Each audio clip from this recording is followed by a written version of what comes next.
जय गुरुजी संगत जी।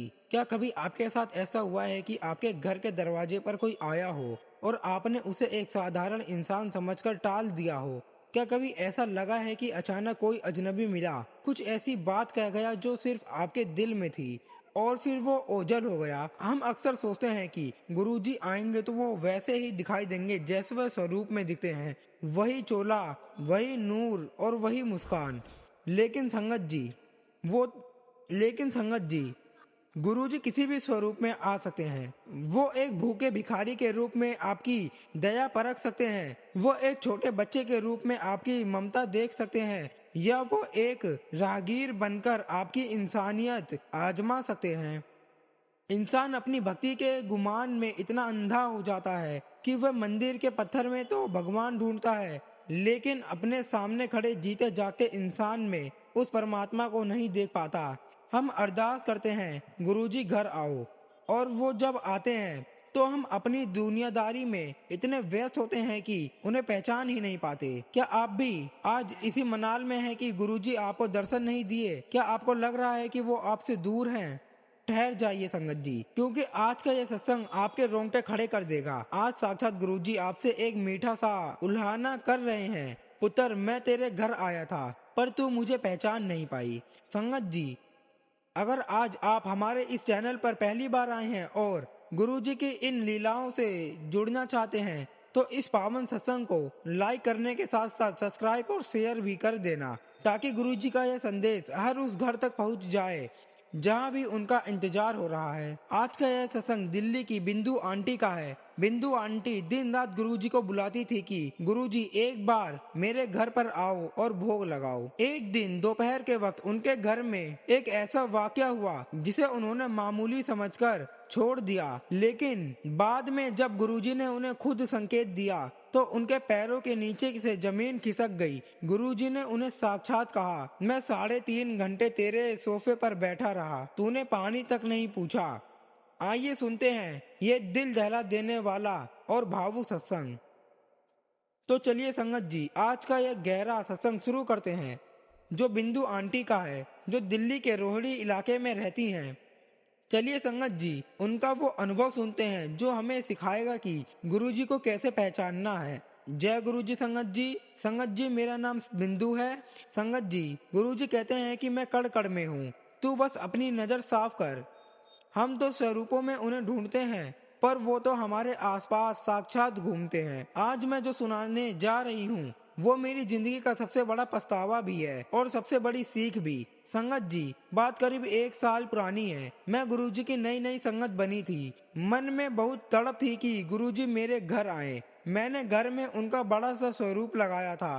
रोज लंगर प्रसाद बनाती थी और गुरुजी से अरदास करती थी कि आप सबके घर जाते हो, मेरे घर क्यों नहीं आते? एक दिन दोपहर का वक्त था, बहुत गर्मी थी। मैं अकेले सफाई कर रही थी, तभी डोरबेल बजी। मैंने दरवाजा खोला तो देखा बाहर एक बुजुर्ग व्यक्ति खड़े थे। उन्होंने बहुत साधारण से कुर्ता पजामा पहने थे, पैरों में फटी हुई चप्पल थी और हाथ में एक पुराना सा झोला था। उन्होंने मुझसे बड़े प्यार से बोला, पुत्र, बहुत प्यास लगी है, क्या थोड़ा पानी पिला देगी? संगत जी, उस वक्त मेरा मूड थोड़ा खराब था क्योंकि सफाई के बीच में रुक गई थी। मैंने बड़े बेरुखे मन से कहा, बाबा अभी तो घर धोया है, आप बाहर रुको, मैं पानी लाती हूँ। मैंने उन्हें अंदर आने को भी नहीं कहा। मैं रसोई से पानी लाई, उन्हें गेट पर ही थमा दिया। उन्होंने पानी पिया और मेरी तरफ देखकर बोले, पुत्र, बहुत सुंदर घर बनाया है, ये सोफा बड़ा आरामदायक लग रहा है, क्या 2 मिनट बैठ जाऊं? मैंने झिझकते हुए कहा, नहीं बाबा, मुझे कहीं बाहर जाना है, आप प्लीज अब जाइए। उन्होंने एक फीकी सी मुस्कान दी और कहा, अच्छा पुत्र, खुश रह, तेरा कल्याण हो, और वो चले गए। संगत जी, उनके जाने के ठीक 5 मिनट बाद मुझे घर में गुलाबों की ऐसी तेज खुशबू आने लगी कि मेरा दम फूलने लगा। मुझे समझ नहीं आया कि ये क्या हो रहा है। मैंने कमरे में देखा, बाहर गली में देखा, कहीं भी कोई फूल नहीं थे।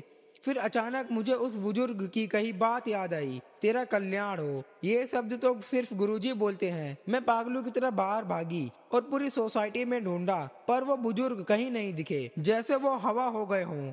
मैं घर आकर फूट फूट कर रोने लगी। मेरा मन कहने लगा कि बिंदु, तूने क्या कर दिया। संगत जी, अगर यह सत्संग आपको पसंद आ रहा है, संगत जी अगर आपको यह सत्संग पसंद आ रहा है और आपका दिल भी गुरु जी के लिए धड़क रहा है तो वीडियो को लाइक करें, चैनल को सब्सक्राइब करें और इसे शेयर के बारे में भी जरूर सोचें ताकि कोई और ये गलती ना करे जो मैंने की। अगली बार जब मैं बड़े मंदिर गई तो मैं सबक सुनते सुनते सो गई। उन्होंने वही चोला पहना था जो स्वरूप में होता है।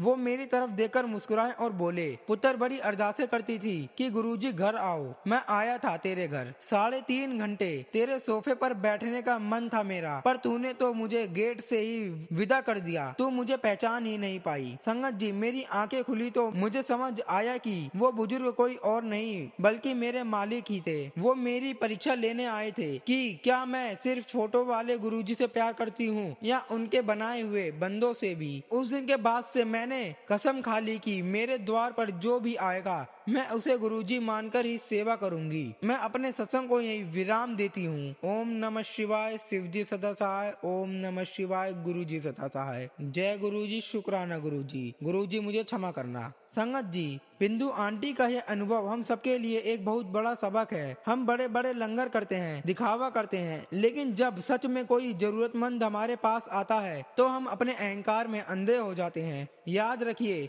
गुरुजी आपके घर किसी भी रूप में आ सकते हैं, एक डाकिया बनकर, एक सफाई कर्मचारी बनकर या एक गरीब भिखारी बनकर। अगर आपके घर की घंटी बजती है और कोई आपसे मदद मांगता है तो उसे खाली हाथ मत भेजिए। क्या पता उस साधारण से चेहरे के पीछे साक्षात महाकाल छुपे हों। संगत जी, अगर आपको भी कभी ऐसा महसूस हुआ है कि गुरुजी किसी अजनबी के रूप में आपसे मिले हैं तो कमेंट बॉक्स में जय गुरुजी जरूर लिखें। संगत जी, आपने ये सत्संग पूरे भक्ति भाव से सुना है। इसका अर्थ है कि गुरुजी आपको जागृत कर रहे हैं। इसलिए वीडियो को लाइक करें और चैनल को सब्सक्राइब करें ताकि यह परिवार और बड़ा हो सके, और इसे शेयर जरूर करें। संगत जी, आज के इस सत्संग से हमें यह बहुत गहरी और रूहानी बात समझ आती है कि गुरुजी को किसी खास रूप या स्थान में बांधना हमारी सबसे बड़ी भूल है, क्योंकि वो तो हर उस इंसान के भीतर मौजूद है जो हमारे जीवन में किसी न किसी रूप में आता है। हमें यह याद रखना चाहिए कि असली भक्ति केवल स्वरूप के आगे मत्था टेकना नहीं है, बल्कि हर जीव में उस परमात्मा के दर्शन करना और निस्वार्थ भाव से सेवा करना है। अक्सर हम अपनी दुनियादारी और व्यस्तता के कारण उन दिव्य संकेतों को पहचान नहीं पाते जो गुरुजी हमें हर पल दे रहे होते हैं। संगत जी, जब हम अपने मन का मैल साफ कर लेते हैं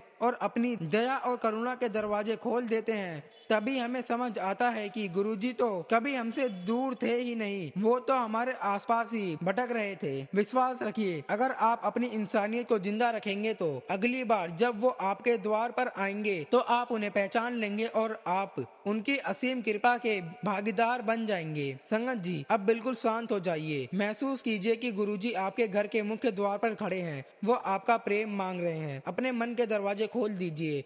मंदिर की मूर्ति में तो सब भगवान देखते हैं, कमाल तो तब है जब तुम चलते फिरते इंसान में गुरुजी को देख लो।